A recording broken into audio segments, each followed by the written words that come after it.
Your attitude towards failure. See, it's wired into us. When we fail, we blame everybody. Look at little kids playing sports. Oh, that's not fair. You cheated. Oh, no, no, no.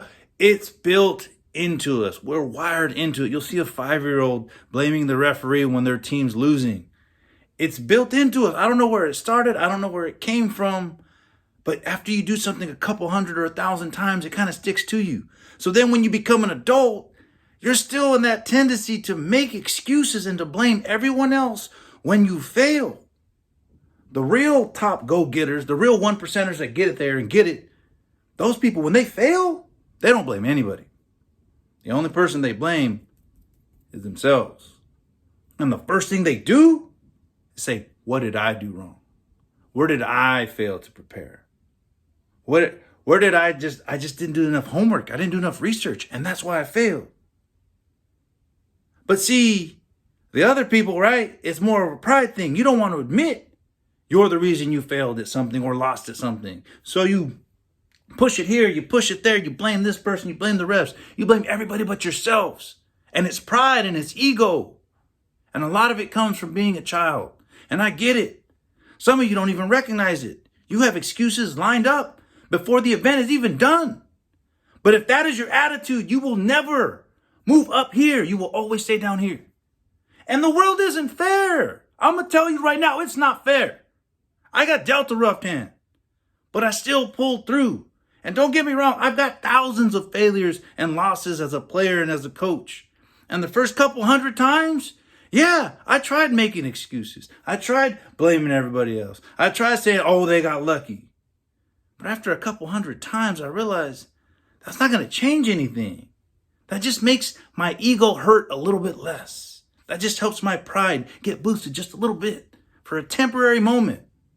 But in the long run, it helps nothing. And I don't want that for you. I love you. I want to see you make it. So I'm going to tell you like it is. Stop blaming everybody else.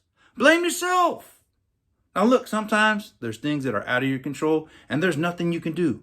I'm not saying blame yourself for that. Sometimes crazy things happen. That's not your fault. But there's usually things that were in your control that you could have done. For instance, somebody didn't get a job, right? They're like, oh, that's not fair. This system is fixed.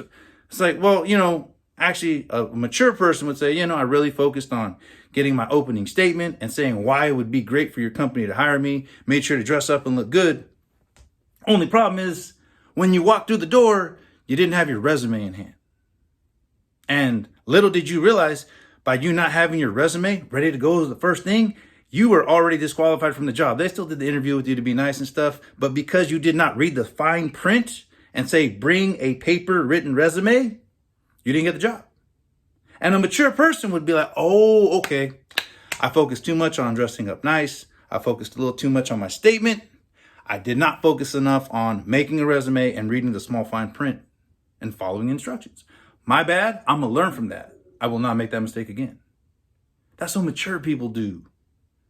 Immature people would have blamed everybody else and made excuses. It's not fair. See, that's why I shouldn't get a job anyways. I know I've been there. Get out of that rut. It's a waste.